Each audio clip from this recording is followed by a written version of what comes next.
paz do Senhor. Sejam todos bem-vindos mais uma vez. Aqueles que estão aqui pela primeira vez, sejam ainda mais bem-vindos. Espero que volte nos próximos. A gente está se reunindo aqui todo sábado, esse mesmo horário, 7h15, né, Mário? Então vocês já estão convidados também, tá? Novamente. Hoje atrasou um pouquinho. Hoje atrasou um pouquinho, né? E eu peço que vocês coloquem de pé, gente. Vamos iniciar mais um culto ao Senhor.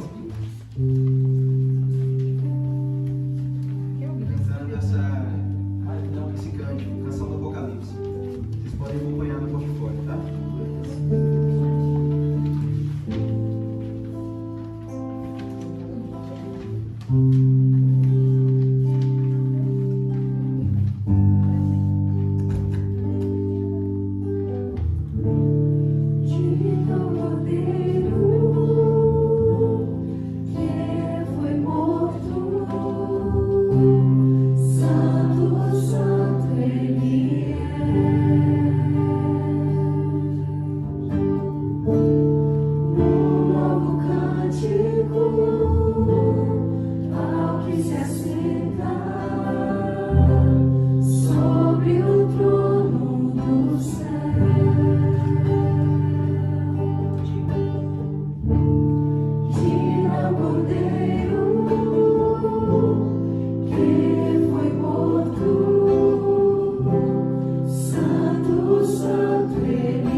Que era e é e há de vir.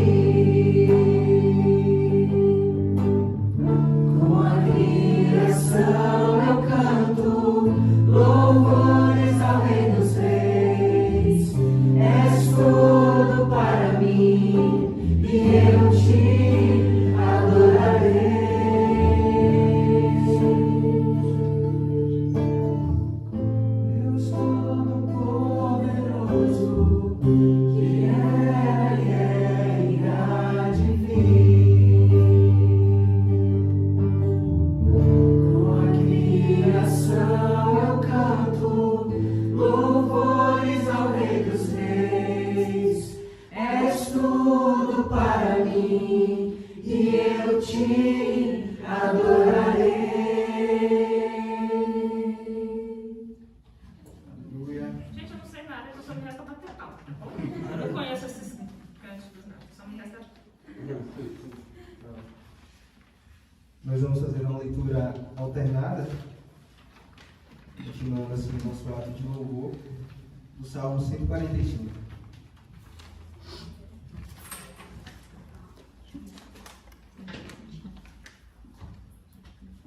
Salmo de número 145, do versículo 1 ao 13. Eu vou ler os versículos ímpares dos irmãos dos pais, tá bom?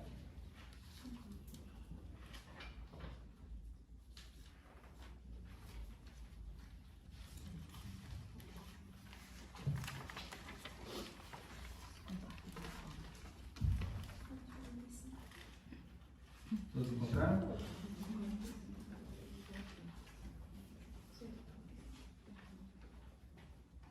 Vamos lá.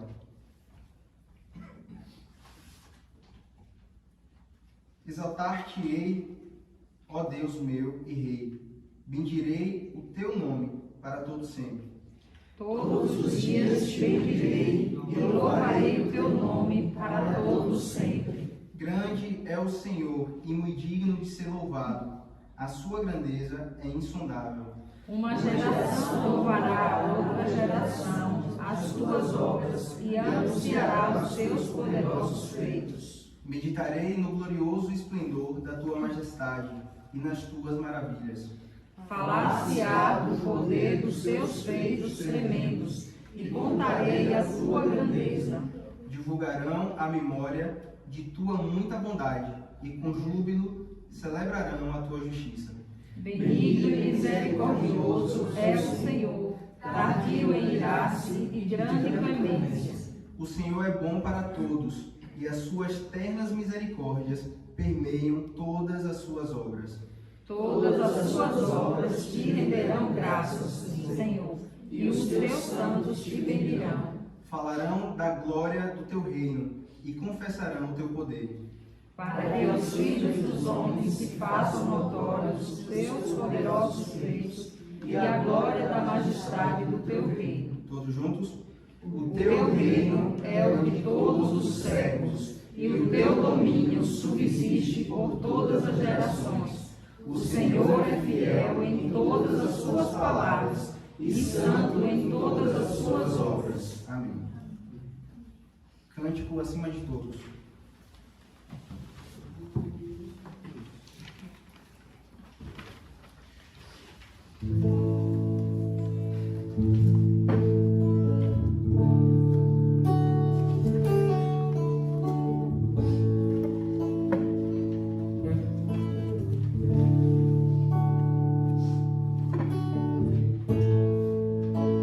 Acima de todos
Nós entramos na Tua presença, Pai, neste momento.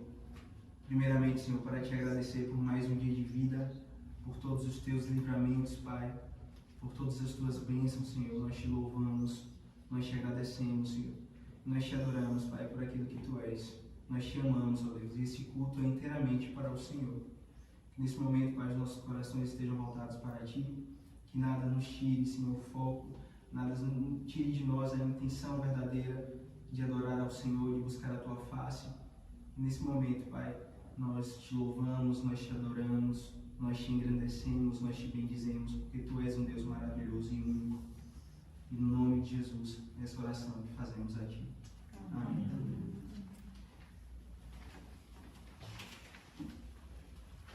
Iniciando o nosso ato de contrição, eu peço aos irmãos que abram as Escrituras em Romanos, capítulo 8.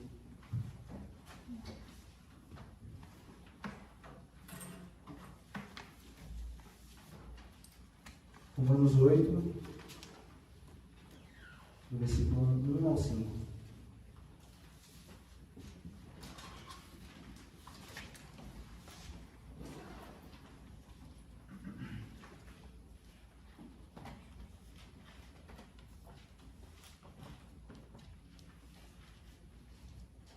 Todos encontraram?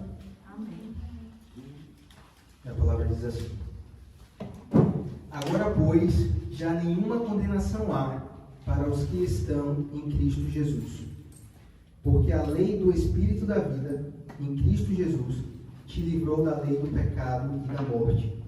Porquanto, o que fora impossível à lei, no que estava enferma pela carne, isso fez Deus, enviando o seu próprio Filho em semelhança de carne pecaminosa e no tocante ao pecado, e com efeito condenou Deus na carne o pecado, a fim de que o preceito da lei se cumprisse em nós, que não andavam segundo a carne, mas segundo o Espírito. Porque os que se inclinam para a carne cogitam das coisas da carne, mas os que se inclinam para o Espírito, das coisas do Espírito. Amém.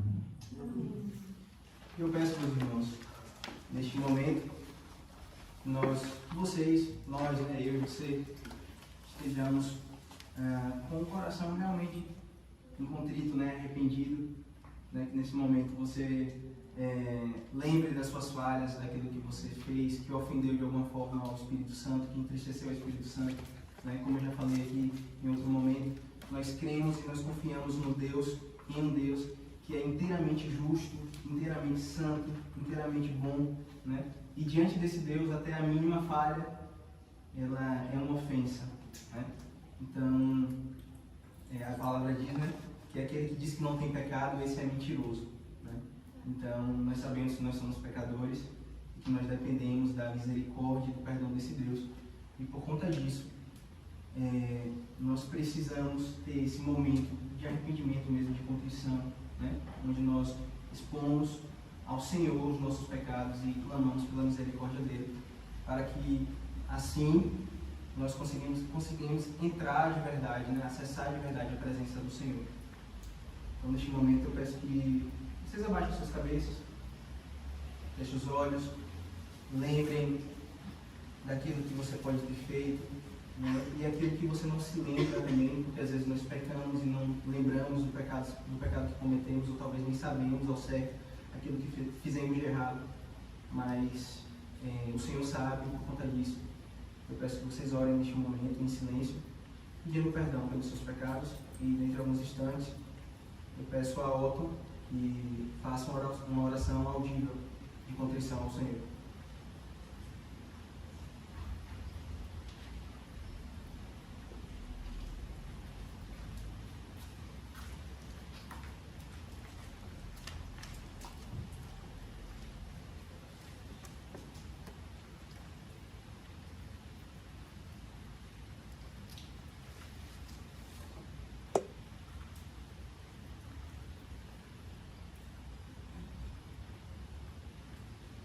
Senhor Jesus, nós chegamos na tua presença, Senhor, para te perdoar os nossos pecados, Senhor, pelas nossas faltas contra ti, Deus. Sabemos que somos falhos, Senhor, e erramos muito contra o Senhor, e sabemos o peso do pecado contra o Senhor, Deus. Sabemos que o nosso pecado te ofende de uma maneira que não podemos alguns calcular, Deus. Por isso nós pedimos, Senhor, que a tua graça, que a tua misericórdia seja sobre nós, Senhor. Que o Senhor possa ter compaixão de nós, que somos miseráveis e pecadores, e possa nos conduzir, Deus, ao arrependimento genuíno, Senhor, para que possamos por ti ser perdoados, Senhor. Cada falha que cometemos, Senhor, quer seja consciente ou inconsciente, Senhor.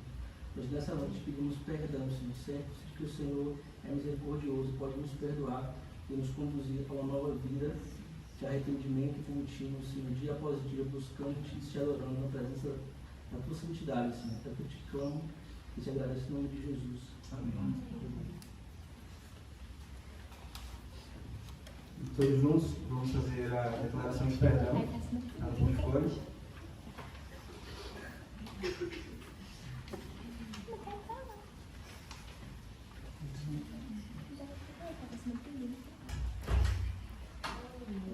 Vamos lá? Porque o pecado não terá domínio sobre vós, pois não estáis debaixo da lei, e sim da graça. Hino 74.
Aceita o pecador.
Peço a todos que se coloquem de pé, mais uma vez.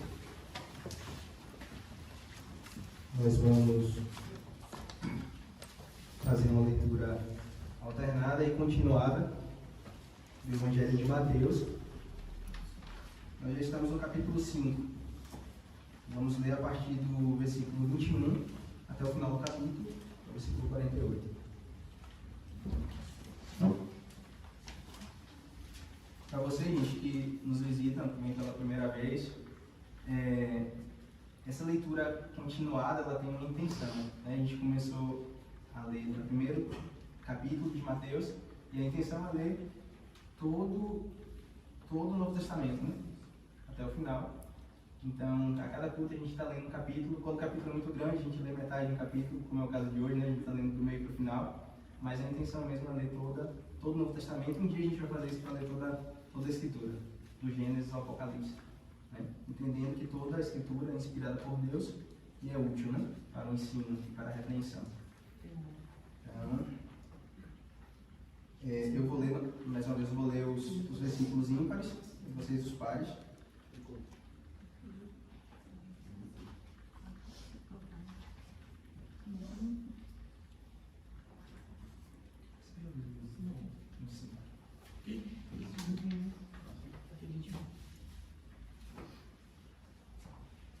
Todos encontraram? Amém. Mateus 5, a partir do 21.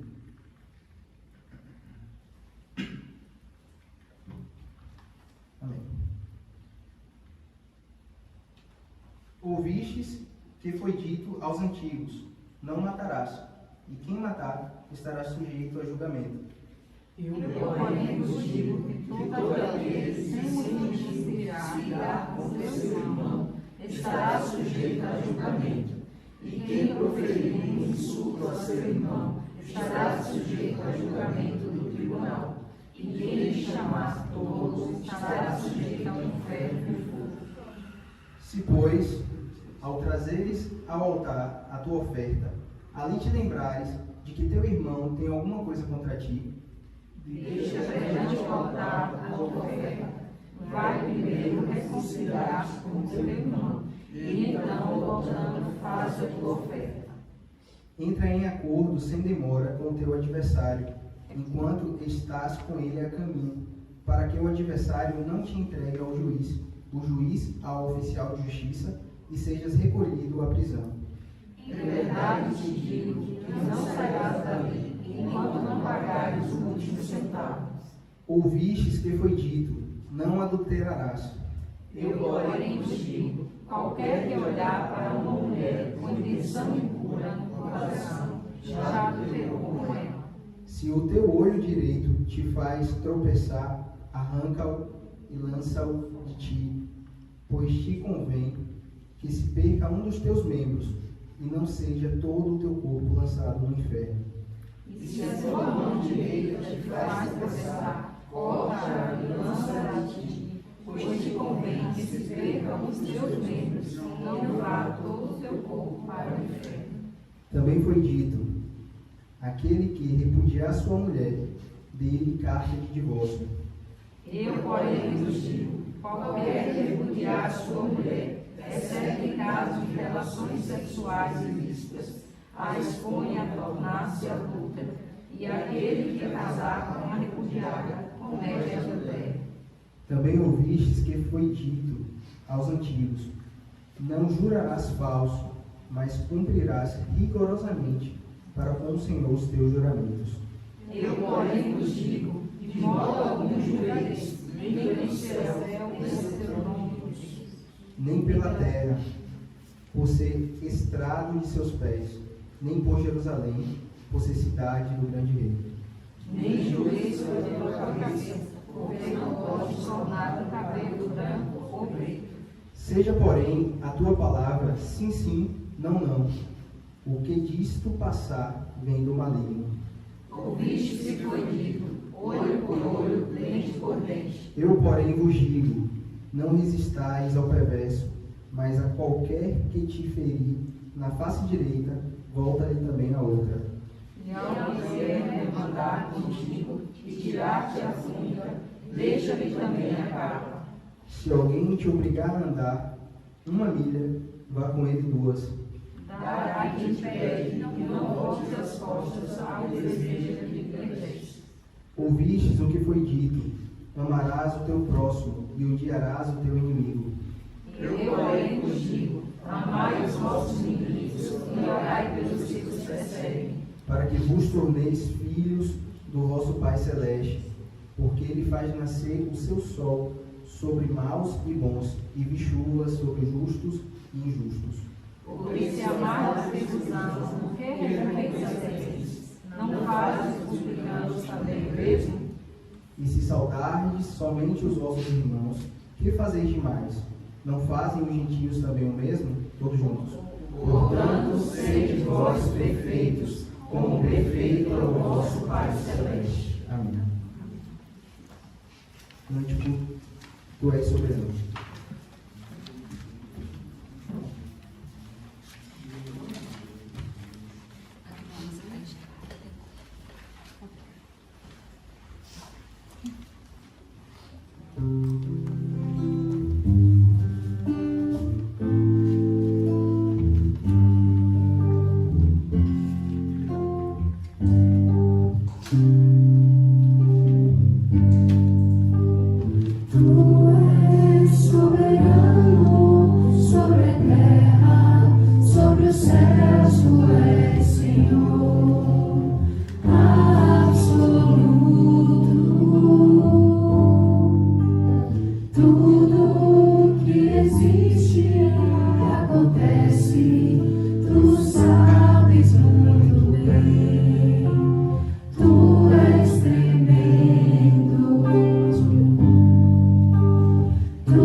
Eu convido o Mário a mais uma vez nos trazer a palavra essa noite.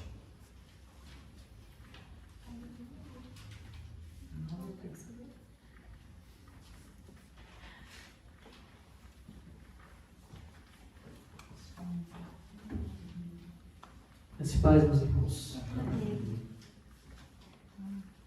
Quero convidá-los nessa noite para lermos a palavra do Senhor no livro de João, no Evangelho de João, agora no capítulo 4. João, capítulo 4, um texto bastante conhecido também. Está escrito: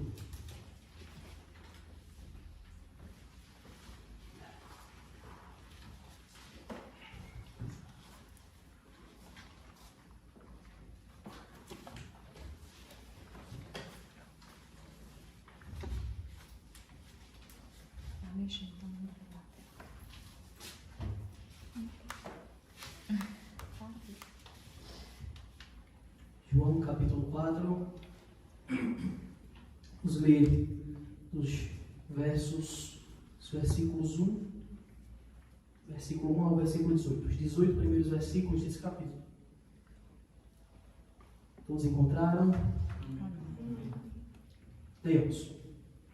Quando, pois, o Senhor veio a saber que os fariseus tinham ouvido dizer que ele, Jesus, fazia e batizava mais discípulos que João, se bem que Jesus mesmo não batizava, e sim os seus discípulos, deixou a Judéia, retirando-se outra vez para a Galileia, e era-lhe necessário atravessar a província de Samaria.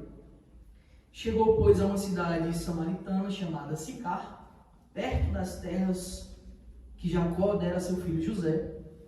Estava ali a fonte de Jacó. Cansado da viagem, assentara-se Jesus junto à fonte por volta da hora sexta. Nisto veio uma mulher samaritana tirar água. Disse-lhe Jesus: dá-me de beber. Pois seus discípulos tinham ido à cidade para comprar alimentos. Então lhe disse a mulher samaritana: como sendo tu judeu, pedes de beber a mim, que sou mulher samaritana? Porque os judeus não se dão com os samaritanos. Replicou-lhe Jesus: se conheceras o dom de Deus, e quem é o que te pede, dá-lhe de beber, tu lhe pedirias, e ele te daria água viva. Respondeu-lhe ela: Senhor, tu não tens com o que atirar, e o poço é fundo. Onde, pois, tens água viva? És tu, porventura, maior do que Jacó, nosso pai, que nos deu o poço, do qual ele mesmo bebeu, e bem assim seus filhos e seu gado? Afirmou-lhe Jesus: quem beber desta água tornará a ter sede. Aquele, porém, que beber da água que eu lhe der, nunca mais terá sede. Pelo contrário, a água que eu lhe der será nele uma fonte a jorrar para a vida eterna. Disse a mulher: Senhor, dá-me dessa água, para que eu não mais tenha sede, nem precise vir aqui buscá-la. Disse-lhe Jesus: vai, chama teu marido e vem cá. Ao que lhe respondeu a mulher: não tenho marido. Replicou-lhe Jesus: bem disseste, não tenho marido, porque 5 maridos já tiveste, e esse que agora tens não é teu marido. Isso disseste com verdade. Amém. Oremos. Santo Deus, estamos aqui, Pai, diante de Ti, diante da Tua palavra santa, verdade suprema. Estamos aqui humildes, Senhor, reconhecendo que não há outro Deus, não há outro Senhor, porque importa que estejamos reunidos para prestar culto. E com toda submissão e humildade, Pai, estamos diante de Ti com o intuito de buscar, Pai, a Tua verdade, a Tua palavra, compreender os Teus desígnios, entender, Senhor, a mensagem do Teu Evangelho. Mensagem essa que é viva, que é eficaz, que traz refrigério e alegria para a nossa alma, para o nosso espírito. Por isso te pedimos, Senhor, humildemente, que o Senhor nos ajude, que o Senhor me ilumine a cada um presente aqui nesse momento para compreender, Senhor, a Tua verdade. Que o Senhor tire de nós, Pai, qualquer preconceito com a Tua palavra. Que o Senhor tire de nós a arrogância de acharmos que estamos certos em tudo, para que humildes diante da Tua verdade, com auxílio do Teu Santo Espírito, não da nossa capacidade, da nossa inteligência, pois sem Ti de nada isso vale, entendendo espiritualmente a Tua verdade, para que nós apliquemos na nossa vida, para que nós vivamos uma vida santa e justa diante de Ti, e com alegria busquemos mais e mais a Tua face. Ajuda-nos, Senhor. É o que Te pedimos humildemente, pois somos incapazes de discernir entre o bem e o mal, entre o certo e o errado, sozinhos. Mas se o Senhor nos abençoar, se o Senhor nos ajudar, certamente conseguiremos. Por isso te oramos, Senhor, humildes diante de Ti, em nome de Jesus, o Salvador. Amém. Então, meus irmãos, estamos agora iniciando o capítulo 4. Eu sempre repito, porque sempre tem gente nova. Nós já estudamos o capítulo 1 inteiro, o 2, o 3. Depois de algumas semanas, acho que mais de 10 semanas, esses 3 capítulos, chegamos agora à primeira metade do capítulo 4. Texto bastante conhecido, acho que o primeiro texto do capítulo 4. Texto bastante conhecido da Escritura, famoso diálogo de Jesus com a mulher samaritana. Diálogo esse que tem verdades incríveis, verdades fantásticas, e revelam o caráter de Cristo, revela a preciosidade da sua obra, do seu ministério, de forma que vamos tentar compreender, com a ajuda de Deus, cada um desses passos. Ainda, primeiro pedaço do diálogo. O diálogo é um pouco longo, diálogo muito importante. Nós já vimos alguns diálogos que ocorreram, mas hoje eu vou estar sempre trazendo à memória um diálogo específico, que foi o de Cristo com Nicodemos. Foi o do capítulo 3. Esse diálogo ele é importante para que nós entendamos também essa passagem.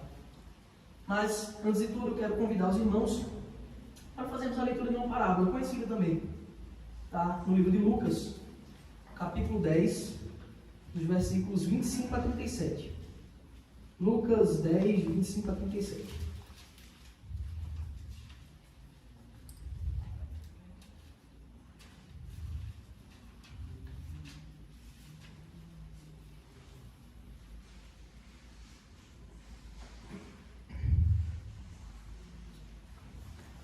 Essa passagem de Lucas também é Cristo falando, Cristo sendo interrogado, e ele vai falar em parábola.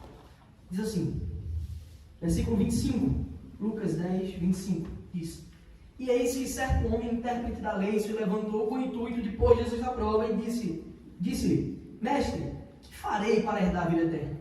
Então Jesus lhe perguntou: Que está escrito na lei? Como interpretas? A isto ele respondeu: Amarás o Senhor teu Deus de todo o teu coração, de toda a tua alma, de todas as tuas forças e de todo o teu entendimento, e amarás o teu próximo como a ti mesmo. Então Jesus lhe disse: Respondeste corretamente, faz isto e viverás. Então, versículo 29, ele, porém, querendo justificar-se, perguntou a Jesus: Quem é o meu próximo? Jesus prosseguiu dizendo: Certo homem descia de Jerusalém para Jericó e veio a cair em mãos de salteadores, os quais, depois de tudo lhe roubarem, lhe causarem muitos ferimentos, retiraram-se, deixando-o semi-morto. Casualmente descia um sacerdote por aquele mesmo caminho e, vendo, passou de largo. Semelhantemente, um levita descia por aquele lugar e, vendo, também passou de largo. Certo samaritano, que seguiu o seu caminho, passou-lhe perto e, vendo, compadeceu-se dele. E, chegando-se, pensou-lhe os ferimentos, aplicando-lhes óleo e vinho, e colocando-o sobre o seu próprio animal, levou-o para uma hospedaria e tratou dele. No dia seguinte, tirou 2 denários e os entregou ao hospedeiro, dizendo: Cuida deste homem, e se alguma coisa gastares a mais, eu te indenizarei quando voltar. Qual destes 3 te parece ter sido o próximo do homem que caiu nas mãos dos salteadores? Respondeu-lhe o intérprete da lei, o que usou de misericórdia para com ele. Então lhe disse: Vai, prossegue tudo igual modo. E temos uma parábola incrível, a famosa parábola do bom samaritano, extremamente conhecida, onde a história é bem simples. Diz que vinha passando um homem descendo o caminho ali de Jericó, é uma baixada. Claro que a parábola é só uma ilustração, mas o caminho existe de verdade. E descendo ali por aquele caminho, e foi parar no mão de salteadores, de ladrões. E os ladrões bateram, espancaram ele, deixaram ser morto, levou tudo.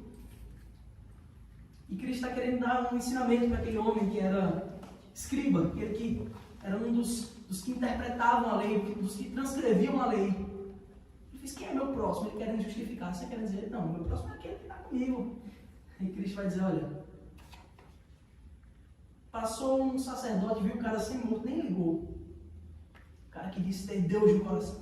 Passou o levita, aquele que cuida do templo, que faz parte das músicas, que limpa o templo, faz tudo lá no templo, olhou para o cara semi-morto, não deu a mínima atenção.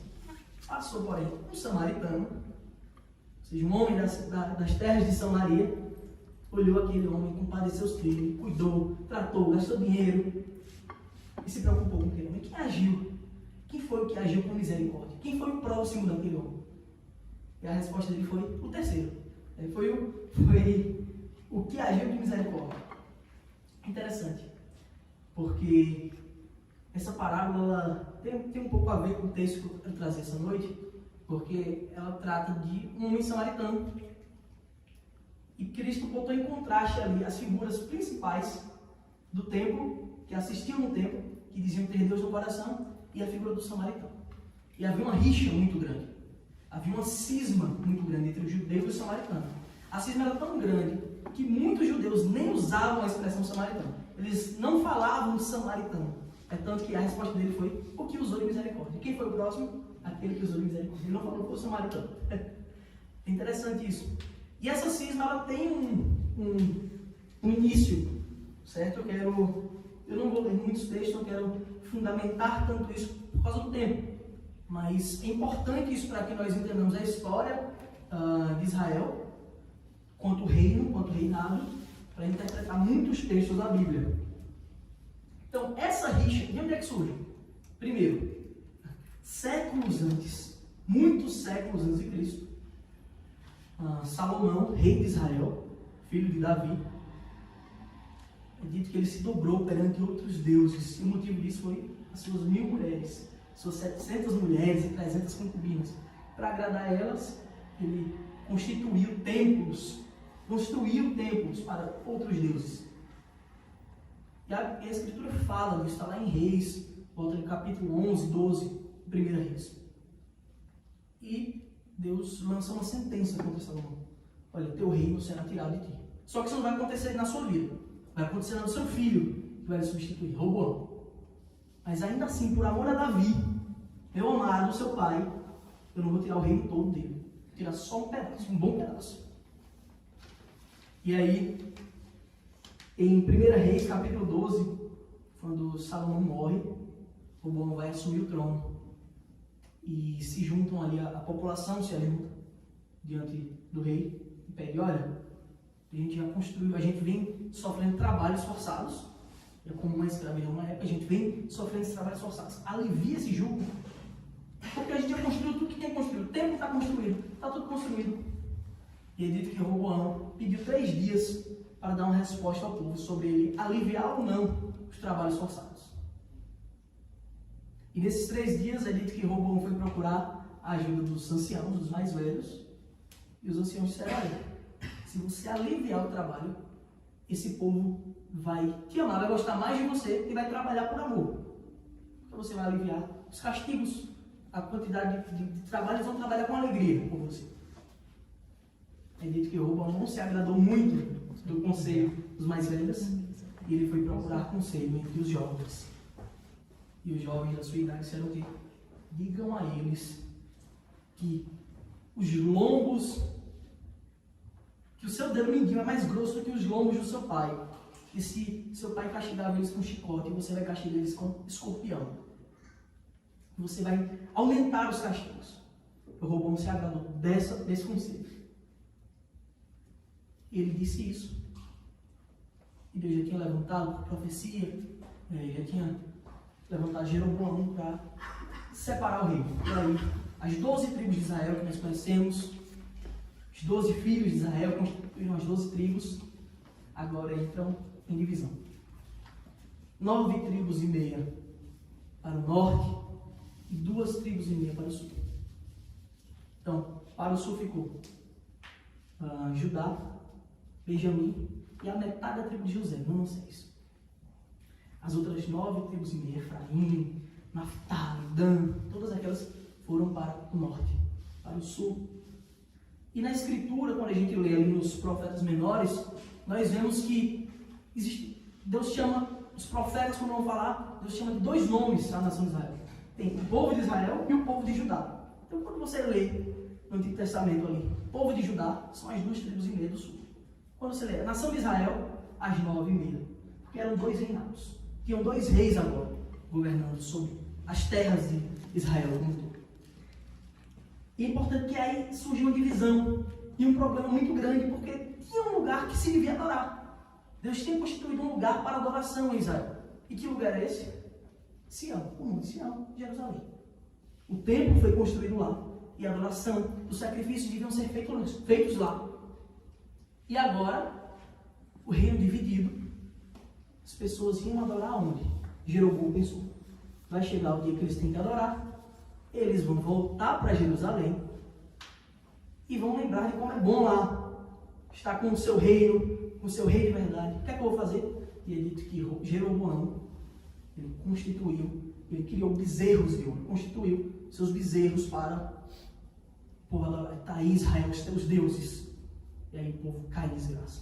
Bom, não obstante isso, essa quebra na Constituição que Deus tinha colocado acerca do culto, Jeroboão constituiu sacerdotes fora da tribo de Levi, adorou outros deuses e fez a nação de Israel, as 9 tribos e meia, caírem, pecarem contra o Senhor. De forma que, mais na frente, já relatado no 2º livro de Reis, fica mais claro essa rixa entre, especificamente, o povo de Judá, de Jerusalém, e os samaritanos. Por quê? Samaria era talvez o lugar principal ali do reinado do norte. Em 2 Reis é relatado, a gente pode abrir 2 Reis, capítulo 17, vamos dar uma olhada. É relatado um pouco dos desdobramentos dessa separação de reinado. 2 Reis, 2º livro de Reis, capítulo 17. Vou ler brevemente. 2 Reis, capítulo 17, a partir do versículo 24.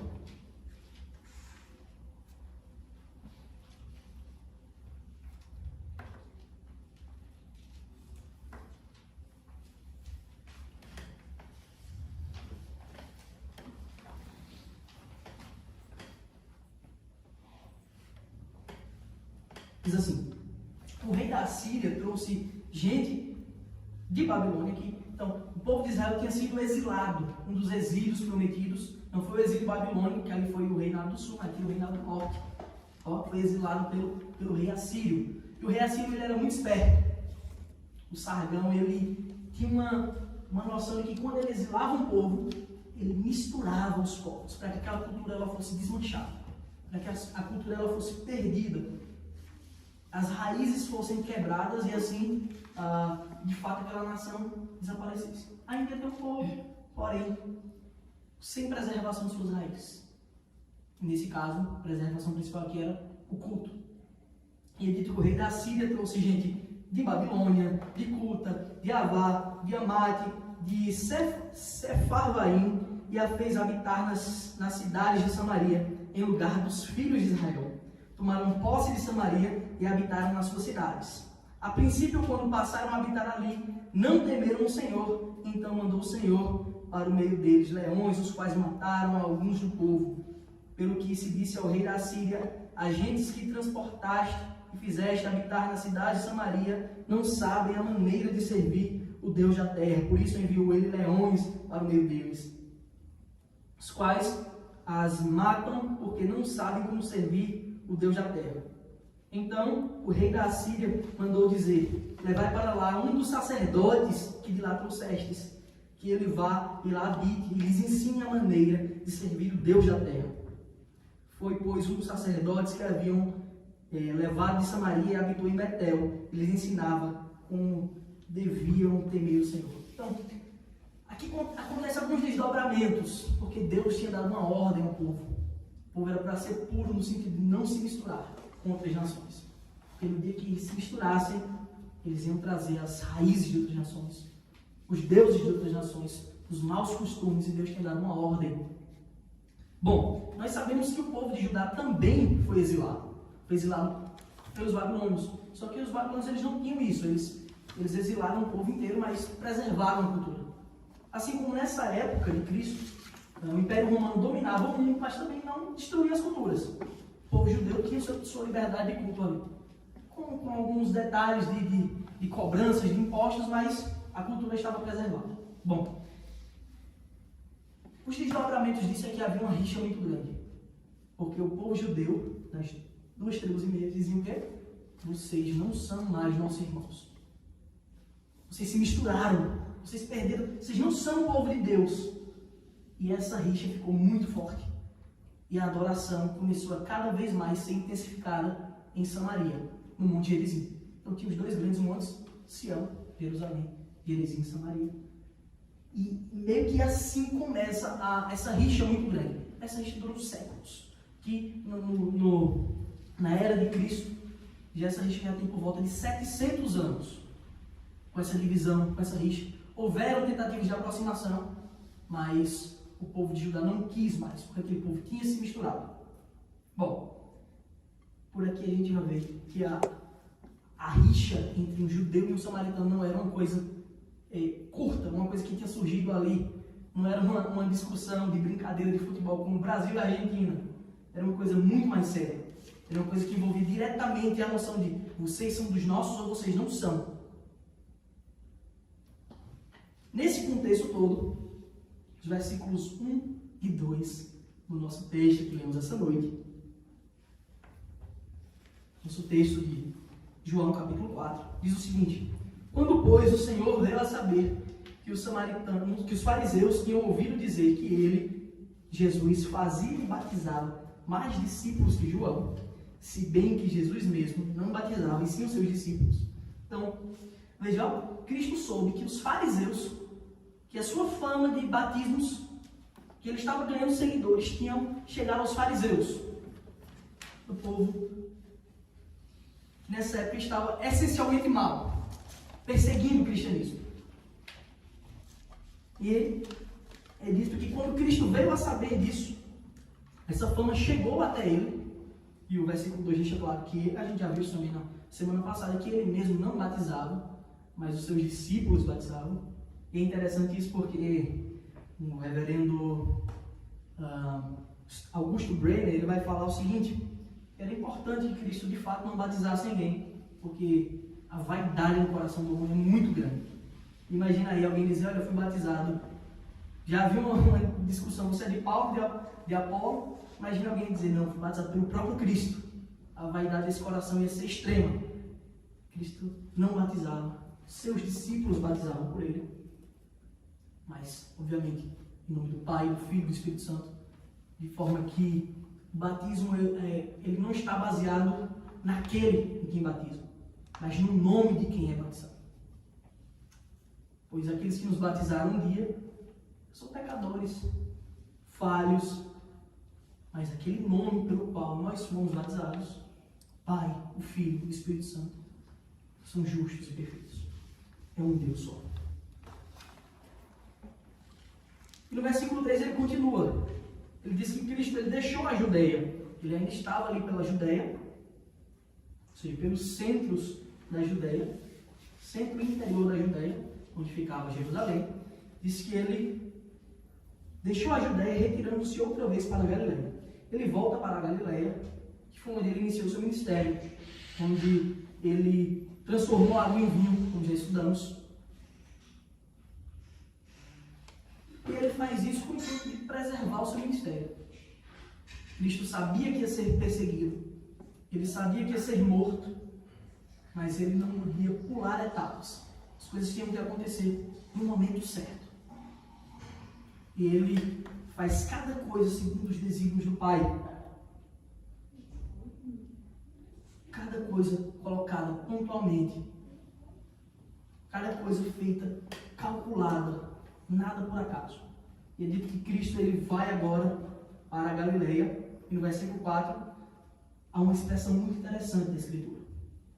Observe comigo. E era-lhe necessário atravessar a província de Samaria. Olha, essa expressão é extremamente importante. E era-lhe necessário atravessar a província de Samaria. Só que não era essencialmente necessário, porque haviam 3 caminhos. A geografia mostra naquele lugar que haviam 3 caminhos para ir. da Judéia para a Galileia. E o caminho mais complicado, apesar de mais curto, mas o que havia mais problemas, era justamente esse caminho que passava por Samaria, justamente pelas rixas, pelos problemas que havia entre os judeus e os samaritanos. Mas haviam 3 caminhos. Só que quando a Escritura diz, era necessário, aqui mostra o caráter divino da obra de Deus. Cristo tinha uma missão a cumprir. Então poderiam haver 1000 caminhos da Judéia para a Galileia, mas ele tinha que ir por aquele, porque ele tinha uma ordem a cumprir do Pai. Uma ordem extremamente importante. Era necessário atravessar a província de Samaria. Versículos 5 e 6 diz: chegou, pois, a uma cidade samaritana, chamada Sicar. Veja, esse caminho que ele está fazendo da Judéia para a Galileia é aquele mesmo que ele citou na parábola, que alguém vinha descendo de Jericó, vinha descendo da Judéia para Jericó, né? Jerusalém para Jericó. Então, chegou, pois, a uma cidade samaritana chamada Sicar, perto das terras que Jacó era seu filho José. Estava ali a fonte de Jacó. Cansado da viagem, assentara-se Jesus junto à fonte por volta da hora sexta. Algumas coisas a se comentar. Interessante nesses 2 versículos. Jesus agora estava em terras samaritanas, fazia parte da geografia do povo de Israel como um todo. Afinal, estava ali a fonte que Jacó deixara para José. Essa fonte existe até hoje, inclusive. Meus irmãos, essa fonte tem por volta de 30 metros de profundidade. Esse poço, na verdade, tem por volta de 30 metros de profundidade. E nós vemos aqui claramente o texto expressando a humanidade de Cristo. De forma que fica evidente que o Deus a quem servimos, ele tem 2 naturezas, humana e divina.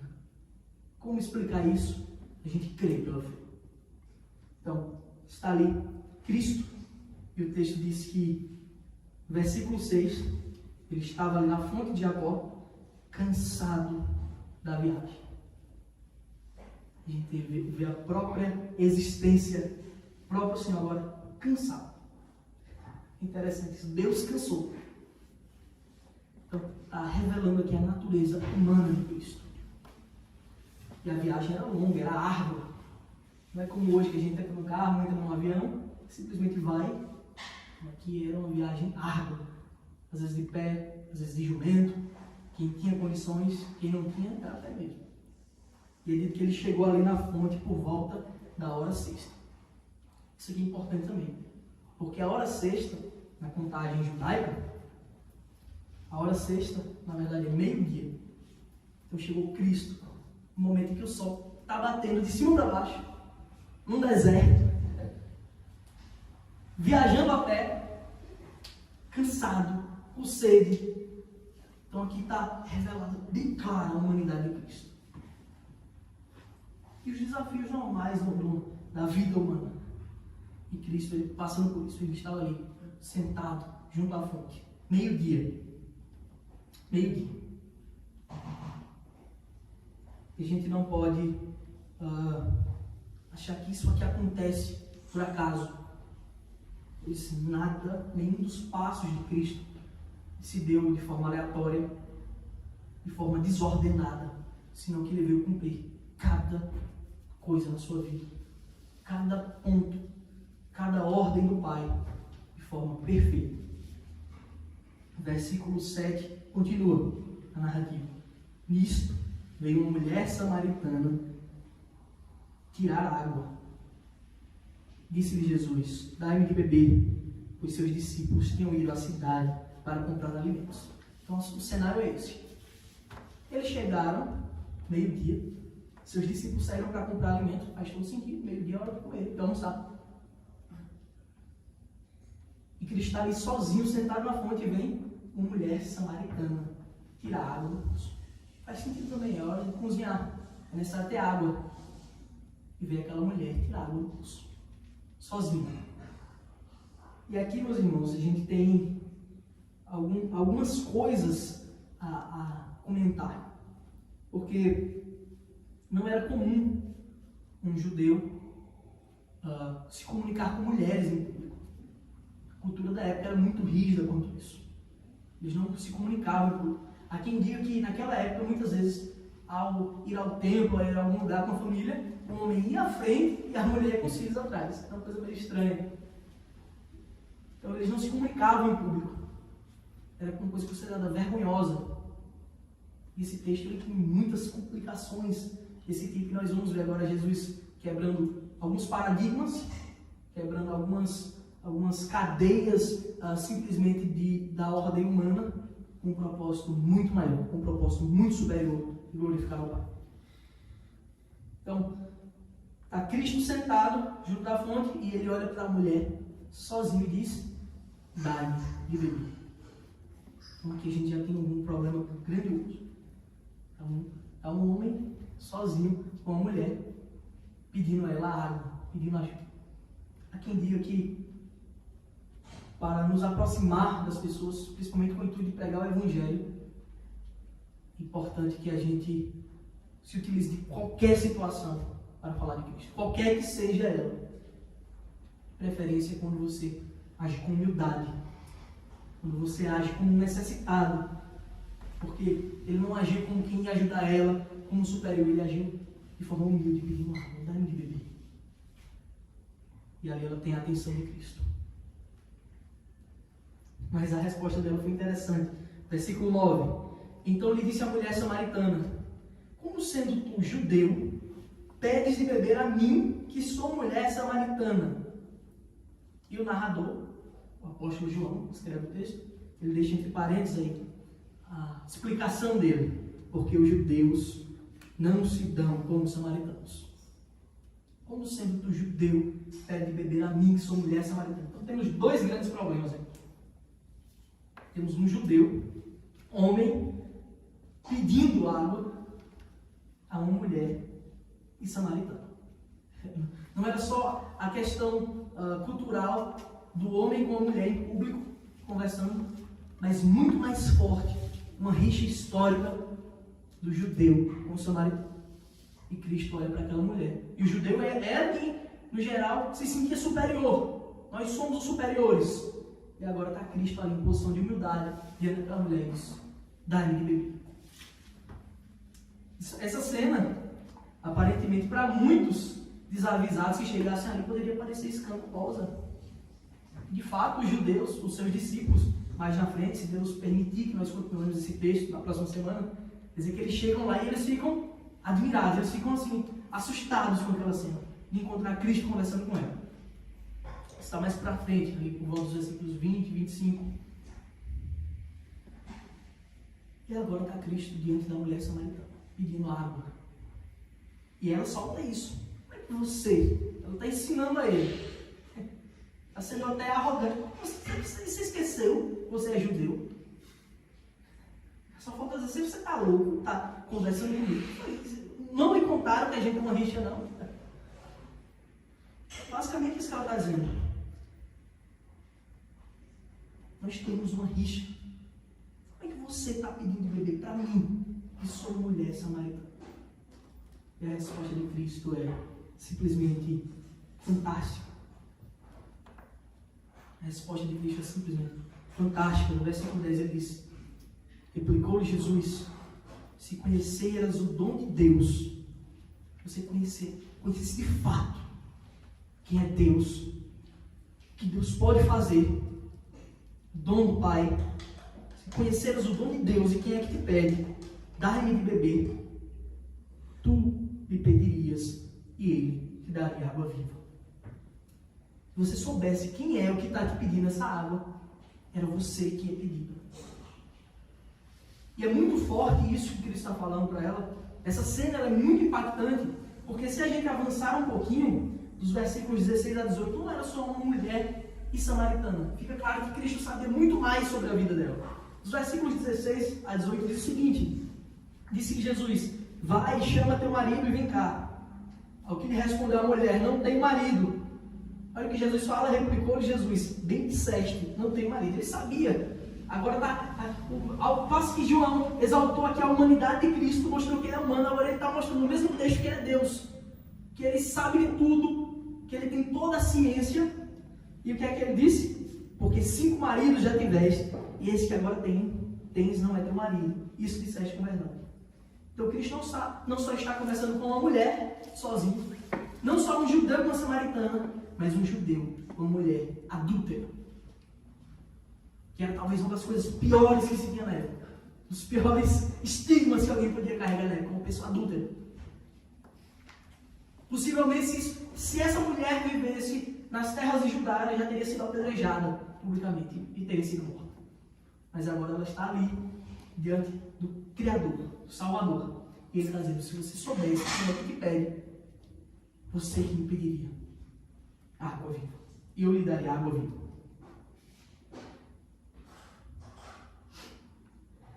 Nós estudamos no capítulo anterior, capítulo 3, o diálogo de Jesus com Nicodemos.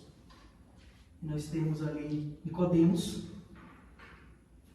um dos principais dos judeus, fariseu de primeira ordem, membro do Sinédrio. Ele era aquele homem, ele era um dos 70 homens mais importantes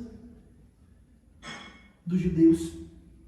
Era aquele homem que as pessoas de Jerusalém olhavam e diziam, se eu tenho que me inspirar em alguém, é nele. Ele é um exemplo de conhecimento, de santidade, e é dito que Nicodemos foi procurar Cristo de noite. Diz, mestre, eu sei que você é mestre, porque você fez milagres, isso aí só quem faz é Deus. Ou alguém que Deus enviou para fazer. E o que é que a igreja diz a ele? Nicodemos, você precisa nascer de novo. Você pode ter todo o status do mundo. Você pode ter todo o conhecimento do mundo. Você pode ter todo o prestígio de quem você quiser. Mas você precisa nascer de novo. Então, ao passo que Cristo, momentos antes, começou com Nicodemos, uma figura ilustre, pública, que todos daquele lugar tinham como um exemplo de santidade, um exemplo a ser seguido. Agora, Cristo está conversando com um exemplo oposto, um extremo oposto.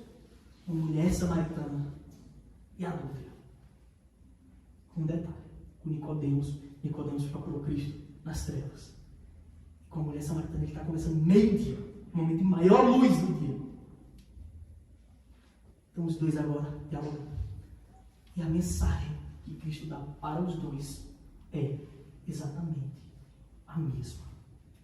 Vocês precisam nascer de novo.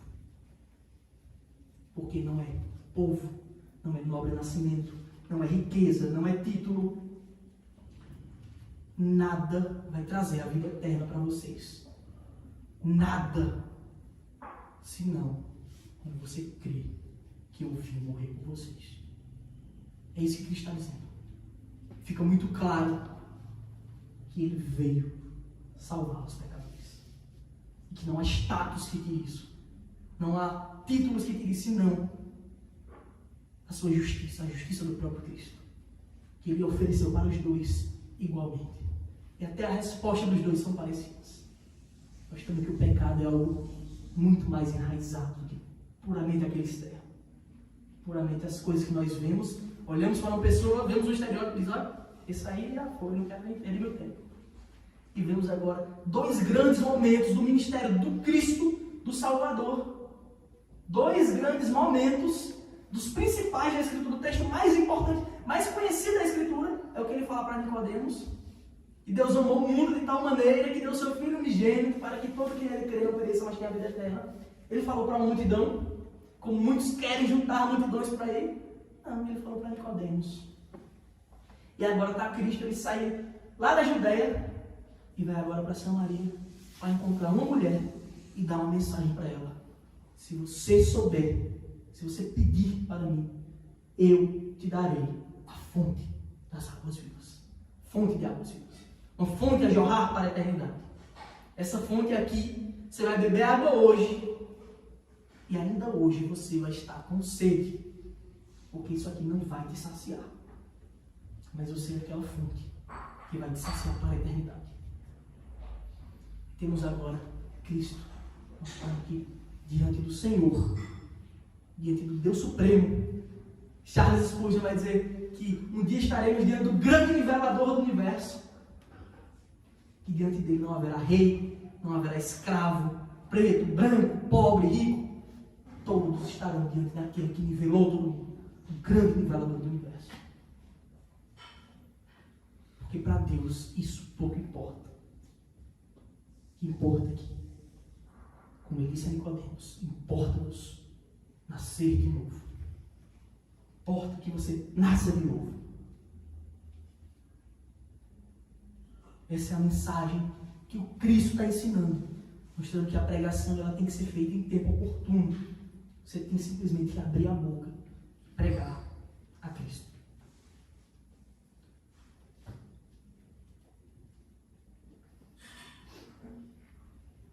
No versículo 10 ele continua.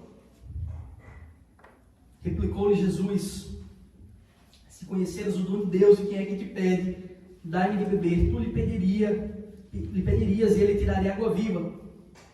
Versículo 11. Respondeu-lhe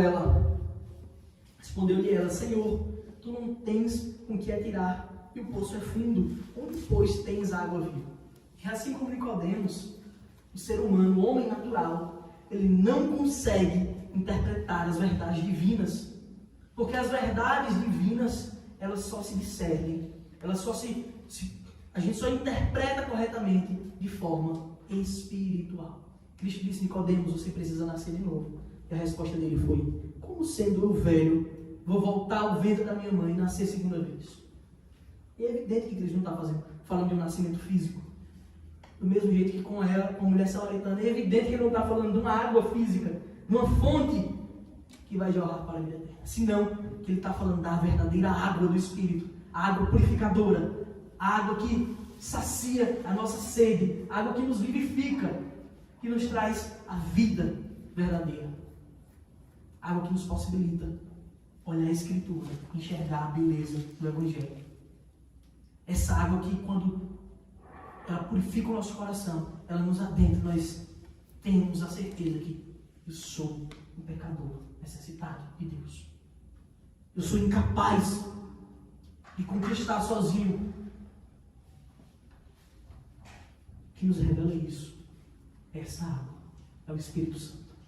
Que Cristo está dizendo: você, Nicodemos, precisa. Você, mulher, precisa. É tão interessante que nem o nome da mulher é citado. Ela nem tem nome nessa passagem.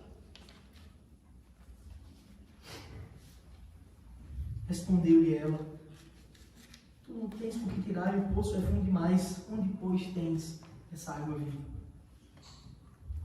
E ela continua, versículo 12: és tu, porventura, maior que Jacó, nosso pai, que nos deu o poço, do qual ele mesmo bebeu, e bem assim seus filhos e seu gado? Ela agora já começa a comparar. É que você é maior que Jacó, que Israel? Mal sabe ela que ele é o Criador do universo. Mal sabia ainda nesse instante. Mas é interessante, a expressão dela é que Jacó é o seu pai. Portanto, ela é uma israelita de linhagem. Só que nós sabemos que o povo de Samaria tinha se misturado. Esse aqui era o grande problema. Que os judeus não consideravam mais filhos de Israel, porque eles tinham se misturado com outras nações. E ela faz questão de endossar isso. Você é maior que meu pai, que nosso pai, Jacó, que deu a fonte? Você é maior? Afirmou-lhe Jesus, versículo 13. Afirmou-lhe Jesus: quem beber desta água tornará a ter sede. Jacó foi o pai da nação, Israel. Israel foi o pai. Mas essa água aqui que ele deixou, quem beber dela tornará a ter sede. E essa fonte existe até hoje. Essa fonte existe até hoje. É um lugar fechado, acredito que é possível visitar. Mas quem bebe dela até hoje, tenta se saciar com esse elemento, volta a ter sede. Eu estou falando aqui e estou bebendo água constantemente. Essa sede física, ela não é saciada. Mas existe uma sede. A sede da verdadeira existência que Cristo nos revela pelo Santo Espírito. E Ele sacia essa sede. Ele dá sentido à nossa vida. A pergunta que todos tentam responder, desde quando o mundo é mundo, é: por que é que existe? Qual o sentido de tudo? E a gente só responde essa pergunta quando o Espírito Santo nos enche com a sua fonte. E nós entendemos que estamos aqui para glorificar um Deus eterno e nos alegrar nele para sempre. Desfrutar da sua criação. Verdadeiramente compreendendo seus desígnios espirituais. Versículo 14. Aquele, porém, que beber da água que eu lhe der, nunca mais terá sede. Pelo contrário, a água que eu lhe der será nele uma fonte a jorrar para a vida eterna. A água que eu dou, ela não precisa ser reavivada, porque ela é a própria vida. Como muitos ficam, vem Espírito, enche-me de novo. Como assim? Não existe isso, o Espírito encher de novo. Ele é a fonte a jorrar para a vida eterna. Como é que eu vou pedir de novo? Só se você não tiver tido ele. Ele é a fonte a jorrar para a vida eterna. Disse a mulher, mais uma vez, vemos o pensamento do homem natural. Porque aquela mulher estava no processo de conversão. Disse-lhe a mulher, Senhor, dai-me desta água para que eu não mais tenha sede, nem precise vir aqui buscar. Ela estava pensando, só um trabalho que ela tinha que ir lá buscar todo dia para fazer os seus afazeres domésticos. Ela me dê dessa água para que eu não tenha mais que vir aqui buscar. A gente não estava falando isso. Assim como Nicodemos achou que tinha que nascer, voltar para o ventre da mãe, isso não está falando disso. Disse-lhe Jesus. E agora Jesus vai fazer uma coisa que é muito importante. Ele faz com todos nós que um dia abraçamos o Evangelho e conhecemos a Cristo. Ele vai, não por constrangimento, portanto que ele nem faz isso publicamente, não por constrangimento, mas por amor. Ele não chega para ele e diz, olha, você é adúltera, você não presta, você está perdida, está no inferno. Ele não começa o diálogo assim, de maneira alguma. Nem na hora de denunciá-la, ele faz isso. Ele faz um pedido a ela. Disse-lhe Jesus. Ela está questionando assim como Nicodemos começa a questionar. E agora ele vai interromper. Disse-lhe Jesus, vai, chama o teu marido e vem cá. Chama o teu marido e vem cá. Ao que lhe respondeu a mulher, não tem marido. Replicou Jesus, bem disseste, não tem marido. Porque 5 maridos já tiveste, e esse que agora tens não é teu marido. Isto disseste com verdade. Então, se como Nicodemos ele teve a sua vaidade denunciada por Cristo, quando Cristo disse, tu és mestre de Israel e não compreendes estas coisas, você não compreendeu o básico que você está dizendo que é mestre de Israel, Nicodemos? A mesma reação ela teve. E Cristo agora ele traz o pecado dela. Não ele apontando, mas ele faz ela sentir a necessidade de reconhecer o seu pecado. Tanto que ela mesma diz, eu não tenho marido. De fato, você vive como homem. Mas você está em adultério. Você já teve 5 e o que agora você tem não é seu. Cristo agora revela o seu pecado. Não para humilhá-la, constrangê-la, apesar de que o pecado ele faz isso conosco. Mas Cristo faz isso para que ela reconheça a sua necessidade, para que ela reconheça a sua condição. Assim como Nicodemos estava com toda a pompa, com todo o status, e Cristo está dizendo, Nicodemos, você só verá o reino de Deus, você só entrará no reino de Deus se você nascer de novo. Porque você pode, aos olhos da nação inteira, ser extremamente santo. Mas você, Nicodemos, é depravado. Você é depravado. Você está perdido. Seu coração espuma a sua vaidade. Derrama a sua vaidade. Cristo está fazendo a mesma coisa. Mesma coisa que ele fez comigo, com qualquer um aqui quando ele chegou. Ele revelou que nós somos pecadores, necessitados. A gente viu, lemos Mateus 5 nesse instante. Discurso de Cristo, revelando o caráter da santidade de Deus. Aquele que irá contra seu irmão, sem motivo. Esse já é homicida. Já matou, porque o caráter desse Deus justo é infinitamente santo. De forma que você, nem eu, temos o que oferecer a esse Deus pelos nossos próprios méritos, senão que Cristo fez tudo por nós. No versículo 19, quando Cristo fala isso, a situação muda um pouco. Esse versículo 19 vai ficar para a próxima semana. Ele diz o seguinte: Senhor, disse-lhe a mulher, vejo que tu és profeta. Veja que ela agora já reconhece Cristo como profeta. Depois que ele disse, eu sabia que ninguém tinha dito isso aí.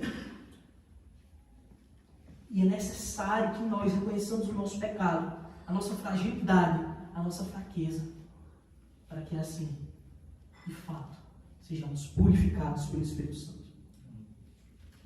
Porque essa é a verdadeira água que purifica. É a verdadeira fonte a jorrar pela eternidade.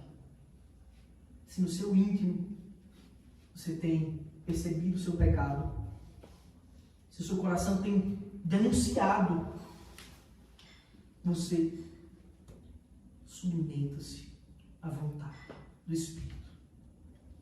Submeta-se à vontade do Espírito. Porque hoje você tem a oportunidade de correr para Cristo.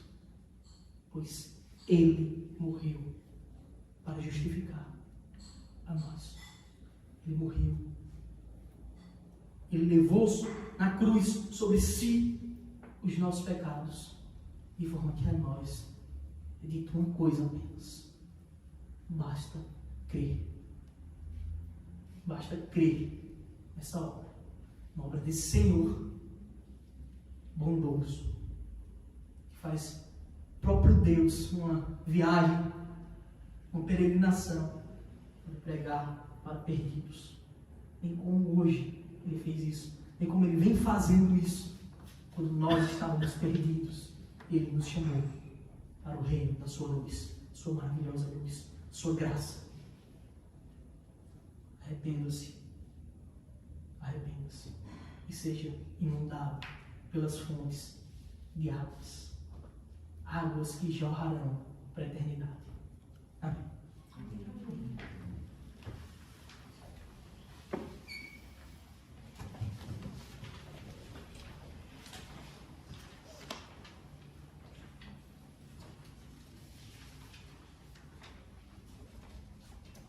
Vamos ficar de pé, gente?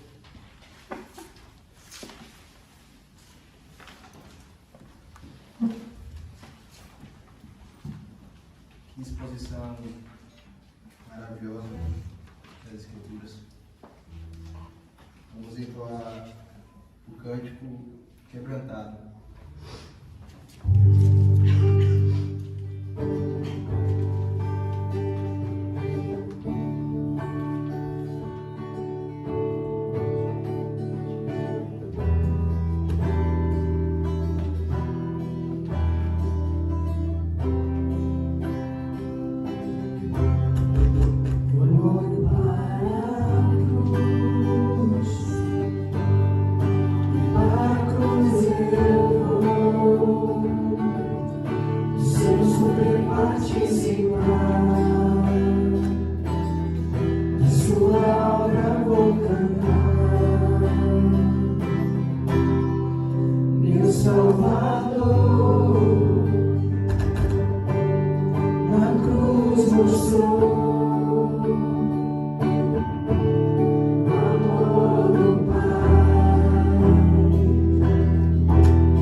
chamou, gentilmente me atraiu e eu, sem palavras, me aproximo, quebrantado o seu amor. Pela cruz me chamou, gentilmente me atraiu e eu, sem palavras, me aproximo, quebrantado por seu amor. Senhor Jesus eterno e maravilhoso Pai, nós te adoramos, Senhor, nós te bendizemos. Pai, Tu és maravilhoso. Obrigado, Senhor, por esse momento que tivemos na Tua presença. Obrigado, Pai, porque sabemos que muitos outros virão, se assim o Senhor permitir. Obrigado, Pai, pela Tua infinita justiça, pela Tua graça que nos acompanha, pelas Tuas misericórdias que se renovam. Obrigado, Pai, pelos livramentos diários. Obrigado, Senhor, pela provisão diária que nós temos em nossa casa, com as nossas famílias. Obrigado, Senhor. Nesse momento, Senhor, eu te peço, Pai, que receba diante do Senhor o nosso culto com um aroma suave, Senhor, diante de Ti. Pai, nós sabemos que nós somos imperfeitos, mas o Senhor é perfeito e o Senhor nos aperfeiçoa a cada dia. E por isso, Senhor, nós sabemos que podemos, de alguma forma, Te agradar, Te alegrar o Teu Espírito que habita em nós. Por isso, Pai, recebe, Senhor, o nosso culto, o nosso louvor. E, Senhor, ilumina, Senhor, nossa mente, para que tudo aquilo que foi exposto, tudo aquilo que foi ministrado aqui esta noite, seja realmente útil para a nossa prática de vida cristã. É o que eu te peço, Senhor. E é por isso tudo que eu te agradeço, por todas essas pessoas aqui presentes. Também te peço que nos leve, Senhor, que os leve para casa em paz e em segurança, no nome santo de Jesus. Amém. Pode se cumprimentar, fique à vontade, fica de olho.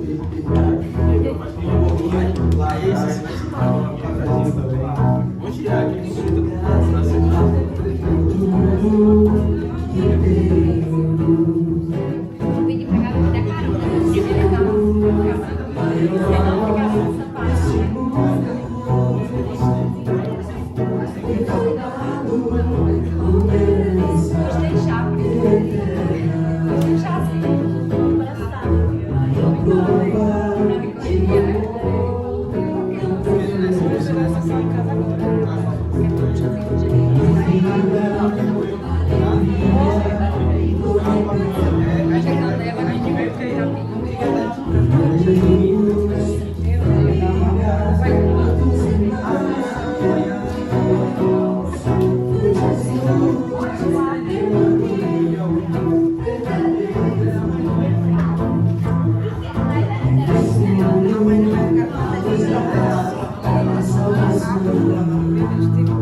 Tem compromisso.